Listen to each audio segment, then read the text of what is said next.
Finally, what is required is a very robust military, because if you don't have a robust military, you can be subjugated by anybody. Venezuela, Iraq is one of the examples, some of the examples that we have. And what does military power do? It will protect you, your economic activities. It will give you the freedom. It will secure the technological infrastructure that you have, and also it will give credibility to your diplomacy, the soft power that I talked about. If I can put together all strategies, all instruments of national power will take you nowhere if you do not have a strong military power. So that becomes an absolute necessity. And, it is the military power which is very important, but along with that, it is the will to use that military power which becomes even more important.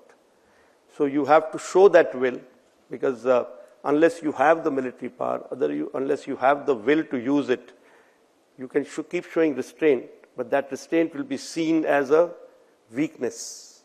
It's only when you're strong enough and you show restraint that it is seen as capability. That there's that Kabir का दोहा है कि क्षमा शोभती उस भुजंग को जिसके पास गरल हो, उसका क्या जो दंतहीन विषरहित विनीत सरल हो. So we need to remember that unless we are a strong military power, unless we have shown our will to use it, we will be subject to subjugation sometime or the other. It is not good enough to be a strong economy only. It is not good enough to be technologically very advanced only, unless you know what to do with it in terms of military. What is happening around the world and what has happened in India, which part of that military power which has come in handy or which has delivered what was required to be delivered. I think I don't have to name it. It is air power. And it becomes very important that we focus our attention towards this part of the military in case we want to be, a force to be reckoned with. Whether it is, getting people out of conflict zone, like we did it in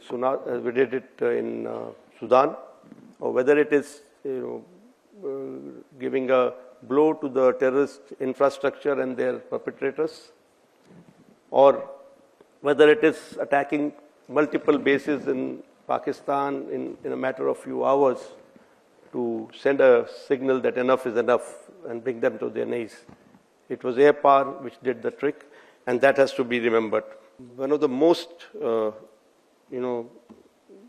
important intangible that I can think of is the soft power, the diplomacy. How you use your, various elements to influence people outside your country. How you project the right image of the nation. How you bring them to understand you better, to understand your requirements better. And all this, all elements of national power that I've listed, they all are interrelated. They don't work independently. We all have to put them all together.